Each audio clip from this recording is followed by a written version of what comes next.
I'll explain how we're going to work this. I'll go with a quick round with just two basic questions to each one of our panel members. So I would like you to spend just 2 or 3 minutes trying to be on time, and then we have another set of some direct questions from a list that we have prepared. And I would leave in the end 1 or 2 questions from the audience, or even from our online participants that they may wish to make to our distinguished panel. And I'll just make a 1-2 minute introduction. As you know, rapid tests, the principle of diagnosis based on lateral flow immunoassays was first proposed in 1959. And the technologies that are used in our rapid tests, lateral flow immunoassay, was first described in the 60s. But commercially, it was not only until the end of the 80s that rapid tests were becoming a tool, much because of the pregnancy tests developed by Unipat's under the brand Clearview. So it's been later that rapid tests start being adopted as a solution, a technical solution to provide quick answers in the clinical microbiology field. And those tests these days detect anything from bacterial pathogens, respiratory and enteric virus, intestinal parasites, and bacterial toxins. So we know that rapid tests are used in each lab where you have been sharing your experience. And I would go probably with the title questions. And forgive me, I'll do it from left to right, if it's okay, just for convenience. Sure. And I'll ask Thierry to give us his insight into the potential of the AMR Detect tool from his perspective, as well. Where do you see the fastest adoption of this type of rapid tests to happen in your experience, in your environment? Okay. AMR is a world health problem. It's a big issue everywhere, but it's not the same issue in every country. And in fact, it's in the low and middle income countries where the problem is the biggest, but that's the places where they have the least money to buy these kind of assays. But it's a real problem now and becoming a bigger problem in modern countries such as France, Spain, Hungary. And we have situation of therapeutic dead ends, which was something that we were talking about 20 years ago as a nightmare, and the nightmare is now here. So the only way to curb right now, unless we have novel molecules with novel targets, novel therapies, is to do rapid identification. And in France, it's clear, it's the key message now from health system. We have to do search and isolate, which means we have to identify the carriers or the infected patients, isolate them, and even cohort them in dedicated units like 500 years ago when we had the plague epidemics, where we put all the plague patients in one lazaret and isolation units. So the place is, of course, in hospitals, plus, ICUs, and other wards where we have to identify. And the thing in ours, I finished then quickly, we have to identify the risk, because we cannot do this on every patient, because the prevalence is still low in our countries. So we need to have a risk-based assessment, and this every country or every hospital has to identify the risk patients. And for us, it's patients that have traveled, that have been previously hospitalized abroad, patients that have been contacted, and patients that are have been previously positive. These are the patients where we need to do rapid diagnostics in order to really get their status and then decide whether we isolate them or whether we leave them in the ward. Yes, thank you very much.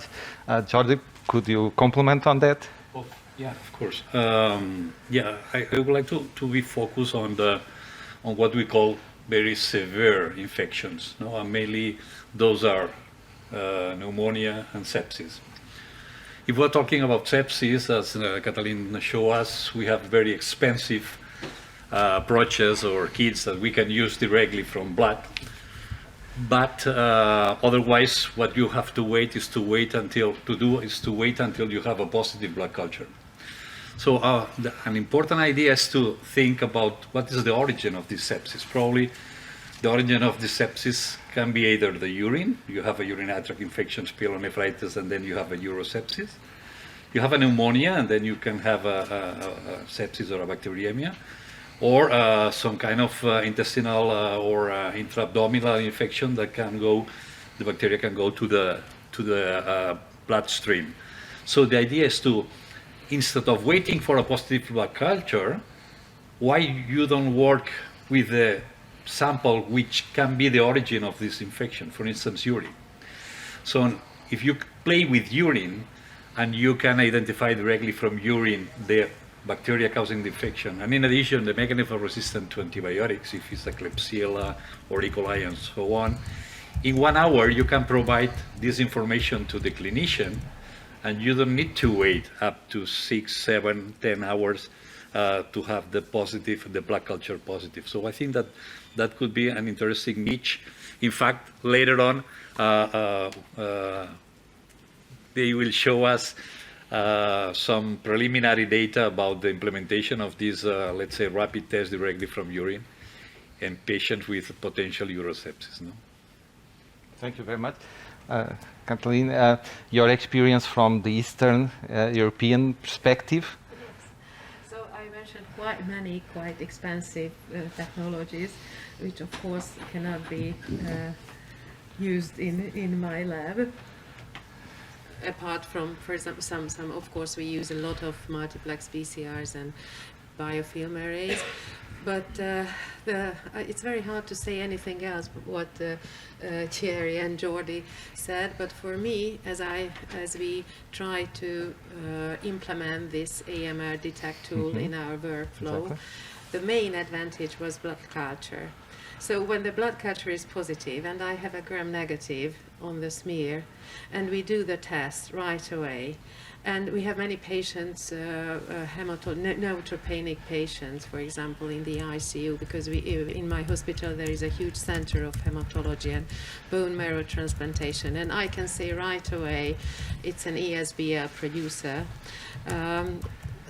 So the impact on the outcome is something very good, very benign. About the urine, the problem is, yes, that's true. If it's a pyelonephritis and if it's an ESBL producer, then it's very good to know right away. But sometimes the urine is just colonization, so that's a little bit risky, I think, the result.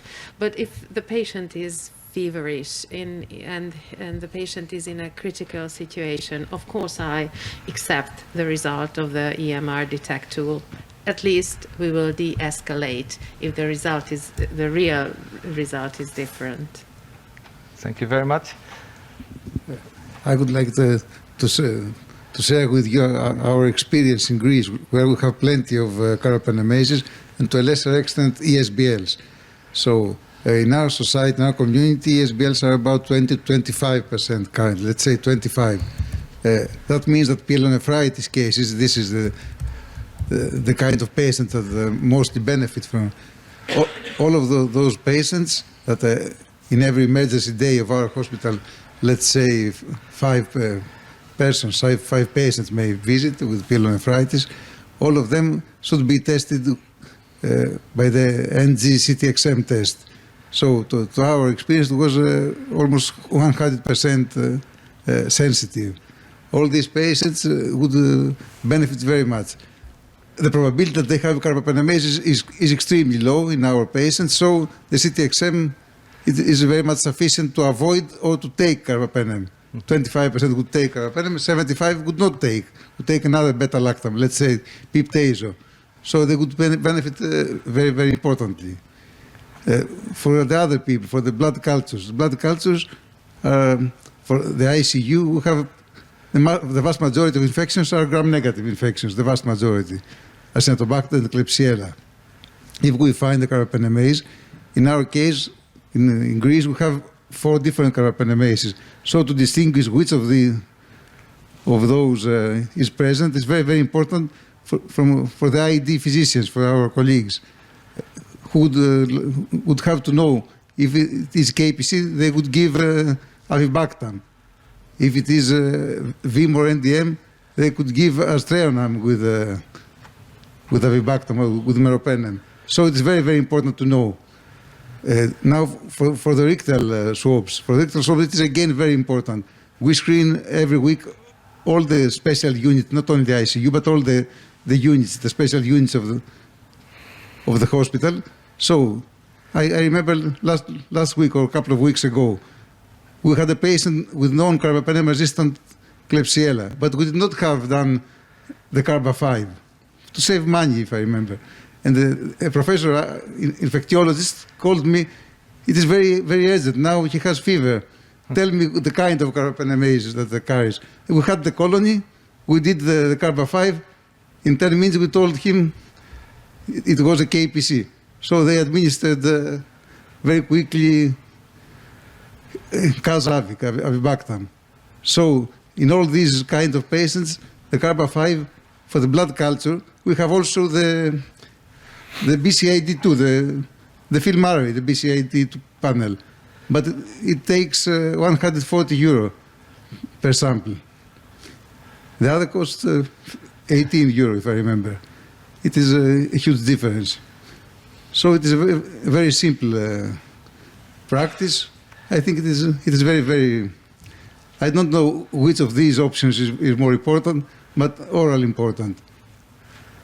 For the rectal swabs, we need 1 or 2 hours to have the best result, but even without, we already discussed in the coffee break with Thierry and Jordi, that even without incubation, the 75% of carbapenemases are detected in the rectal swabs. So we gain the majority of patients, but even if we want to be 100% accurate, we can make 2 or 3 hours of incubation and catch up all the enzymes. Okay. So I think it will be in the future, in a massive scale, could be applicable, even in the laboratories without equipment, without specific skills of the technicians. Great, thank you. So I would again start with Thierry. For a lot of you are heading clinical microbiology laboratories, but you also have practice as clinicians. In terms of the clinician perspective, is he more aware today that rapid tests such as the DETECT tool are available to provide him with these quick answers, or how do they become aware about the potential of this? The second part of the question, or maybe another one of the panel members may want to answer, is, was this the first experience with this type of rapid tests in your clinical microbiology lab when you joined the project? And is it becoming in the beginning is curiosity about the tool, but the more people use it, then it becomes kind of why we didn't have this before? Yeah? There's a little bit of everything that you mentioned.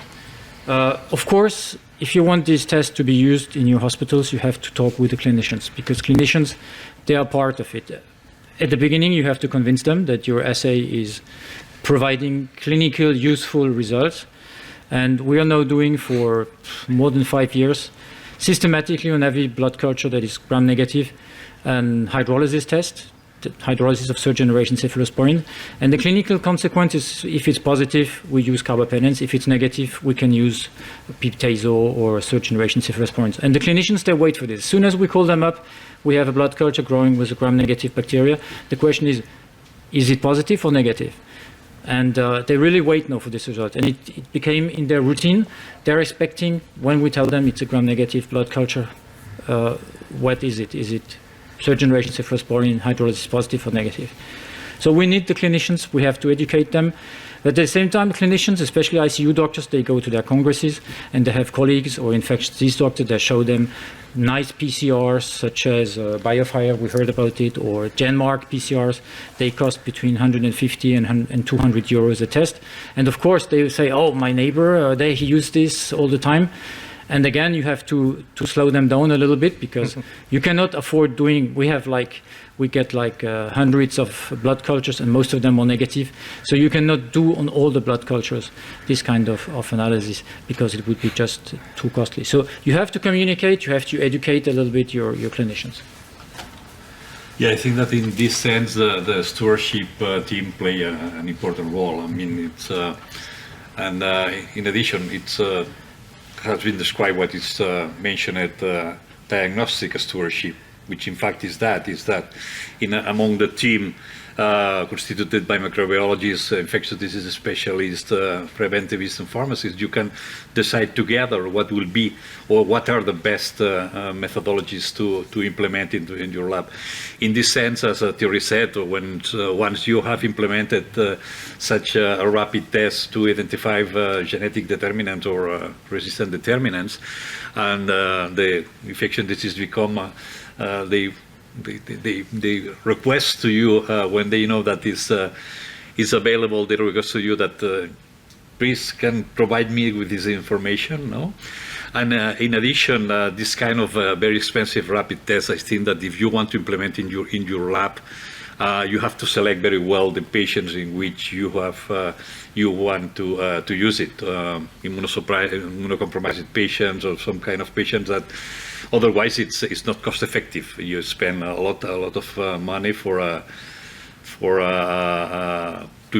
put in a huge number of samples, so it's not cost effective. And what we are doing in our lab is for a positive blood culture, we are performing a gram stain, and in addition we are doing MALDI-TOF. According to the MALDI-TOF and the identification of the MALDI-TOF, we are doing the lateral flow for carbopenimases and ESBL. Okay. Yes, my colleagues, my infectologist colleagues. Oh, sorry. So my colleagues absolutely rely on this AMR detect tool test from the last few months, or I don't know exactly when we started it, because yes, to do biofire very often is not very useful in a lab, because then we will not have money for anything, even for culturing after a while. But this test can be done very easily. It's a little bit more complicated for me than the Carba-5 test, for example, from the pure culture. But my technician said that it's it's not. It's easy. So for a technician, it's an easily made or carry out test. I think we do the same, what Jordi said, that if the blood culture is positive, we do right away the gram staining, then the MALDI-TOF identification, and then this test, and then we can tell the result. In my hospital, in neutropenic, feverish people, the first drug of choice is piptazo or carbapenem or tefepim. Well, these three ones are the most typical ones. And if we say the result right away, they can change it into the correct form. But in the for normal patients, if they think about a pyelonephritis or something, usually ceftriaxone is the first drug of choice. And in that case, if I say it's an ESBL producer, they can jump quickly to carbapenems. So yes, we could implement this method very easily into our workflow. Thank you. So I'm pretty well covered by the colleagues. This is the approach. I have to add that the most productive is to have the colonization, the kind of colonization. If we know in advance that an ICU patient colonized by Klebsiella with KPC, it is most important to have this information. When an infection is developed, they can, if we identify the specific carbapenemase in advance, it is very important, mindful to say to the ICU doctor, give avibactam or something similar. So when we have a urinary infection in such a patient, in an ICU patient, can perform again the Carba-5 to have specific carbapenemase. For the community patient with a severe urinary infection with pyelonephritis, we can do the direct CTXM lateral flow. And Yep. I think we said everything. I will now start from you for the last set of questions so that it comes back.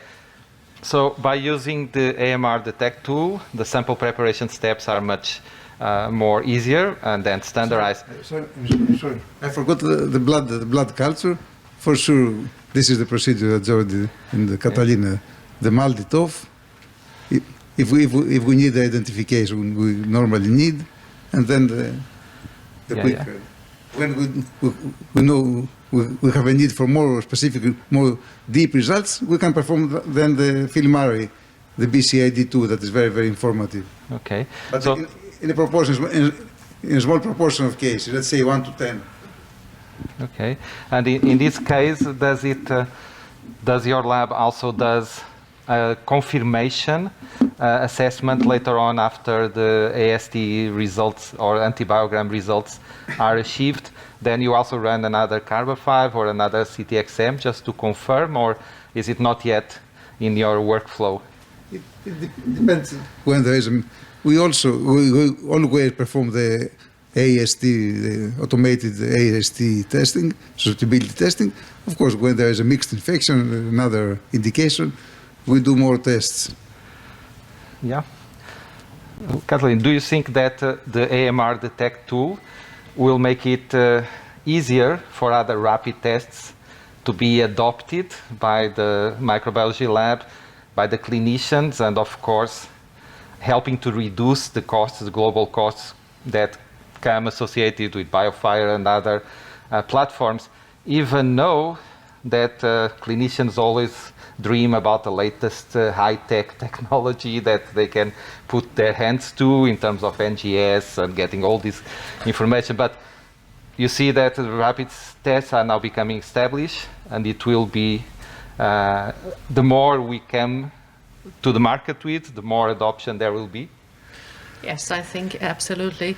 Well, yes, that is also true that some physicians of mine want to have everything doing by PCR right away, millions of, so they just put the X to every types of possibilities, and sometimes it's not easy to ask them not to do that.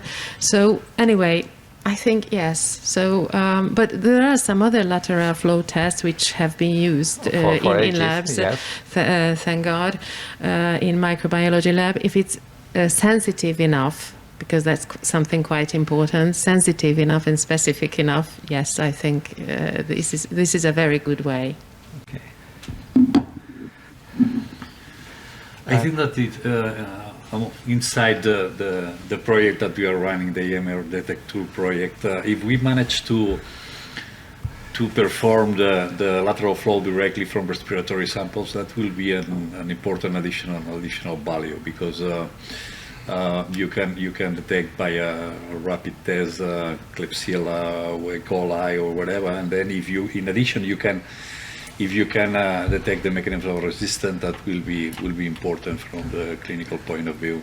But well, we need to work on that a little bit and to see if indeed we can use this kind of samples in order to detect directly from them. Okay.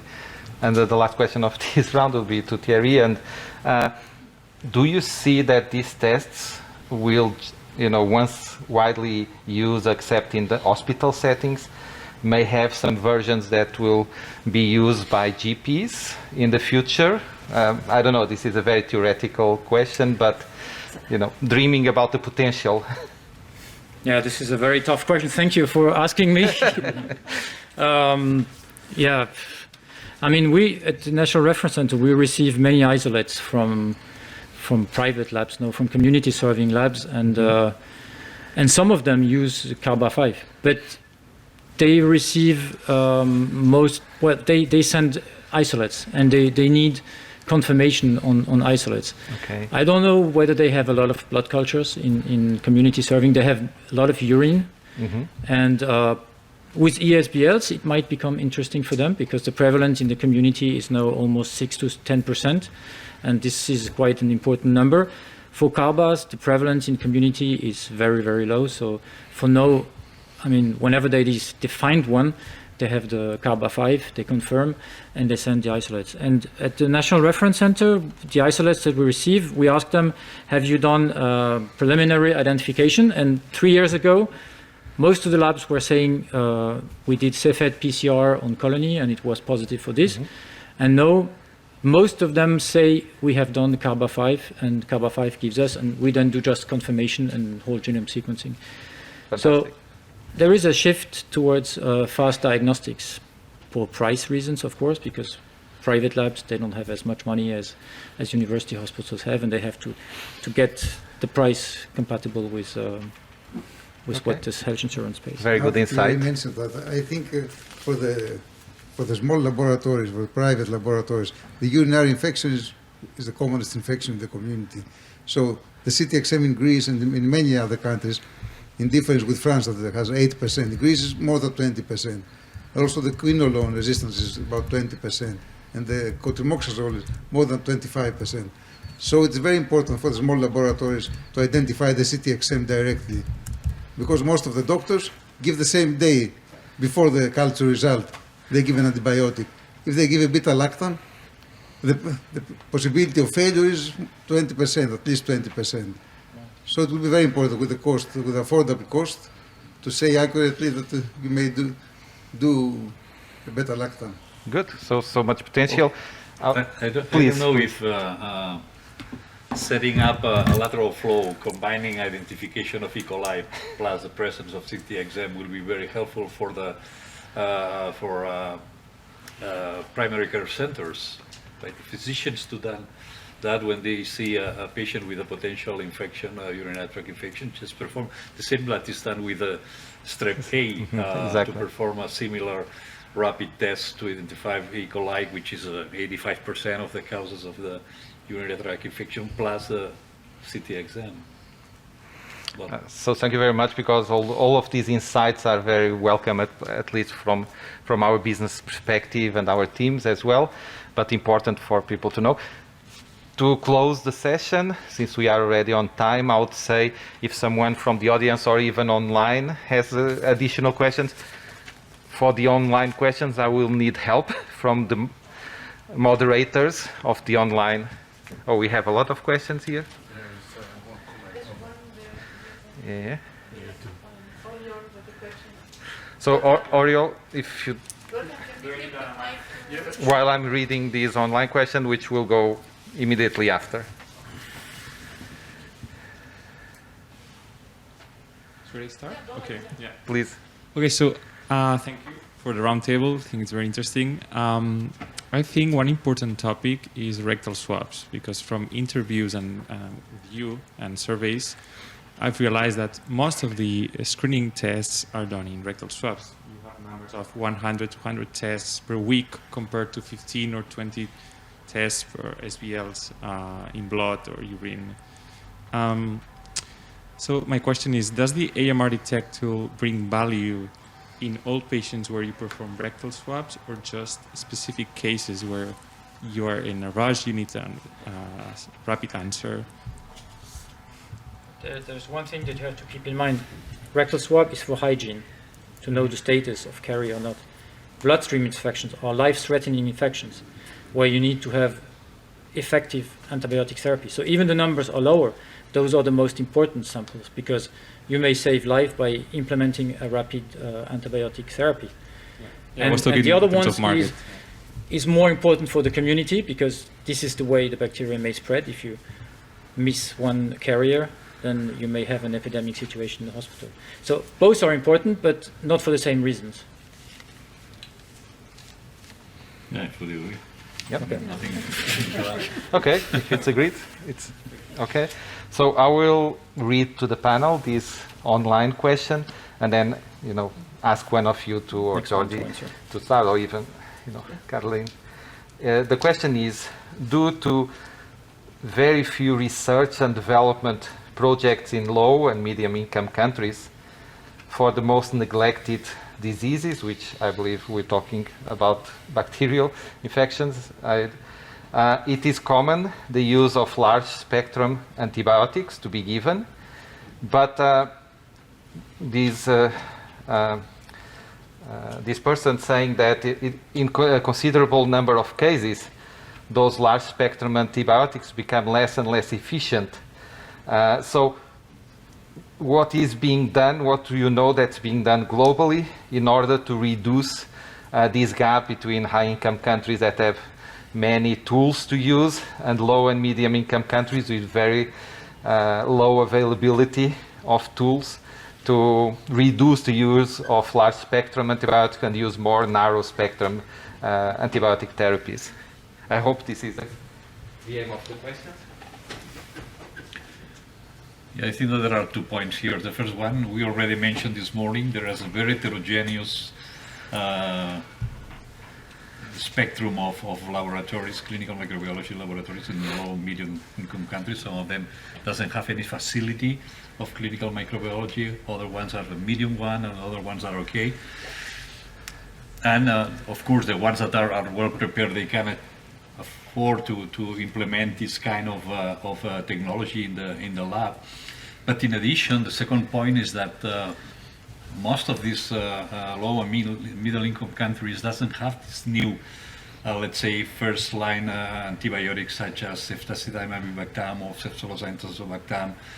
Even some of them doesn't have carbapenem, so they are using the ones that they have, which are the cheaper and the older one. I mean, tetracyclines, ampicillin, cotrimoxazole, and so on. So there are two different points here that converge. First of all, and aggravate, I don't know if you say aggravate in English, but aggravate the situation of the both no facility on clinical microbiology and less use of a wide spectrum or more new antibiotics because they don't have it. So that's difficult. And just to add what, if you don't mind, Yeah. the key for first-line therapy is epidemiology. You have to know what's going on in your hospital and then, or in your population that you're serving, and then you can define. If you have 25% of resistance to piptazo, it's worthless to use piptazo as the first line. It's just an example. It's not the case, but so you need to know a little bit about the epidemiology. And in many low-income countries, you have no clue about epidemiology. So we're trying to catch up, and especially with GLASS at WHO, they're trying to have now a global epidemiology survey. But in order to have an idea of what's going on in the different countries, and then maybe have propose Some maybe programs. different kind of strategies to fight against the bacteria. This is probably one way to go, and then see how we can implement those rapid diagnostic tools. And especially lateral flow has one main advantage, that it has a long shelf life. You don't need refrigerators. And this is often a big problem especially in Africa, where you need minus 20s for molecular tools, and so using these kind of assays, you can implement them very rapidly. You don't need specifically trained people. I mean, band or no band, it's very easy. Anyone else want to just? Yes, I too much agree with Thierry, because many of the old antibiotics work better than new antibiotics in some settings. Interferon is the best for the simple infection, for the slight urinary infection is the best. How many people give as first choice interferon? Few, in a global scale. Also, if you have the CTXM test in urine, you may give beta-lactams in a very high proportion with efficiency, without having the fear of VSBL, so carbapenem usage. Yeah. So I would say a combination of education, support tools in terms of epidemiology analysis, and then antimicrobial stewardship programs that are tailored to each of these countries will help. For Staph aureus, for skin infections, many old antibiotics work better than the new ones. There are many examples of the local epidemiology. Using the arsenal that we already have, but using it properly could also be beneficial. It's not true that the new antibiotics perform better than the old ones. It's not at all true. Yeah. Okay, so I think we end up this roundtable with a lot of still questions, but also a lot of interesting feedback from our panel. I would like very much to thank you all for participating and providing your experience insight. And I would ask for a round of applause to our panel today. And thank you very much.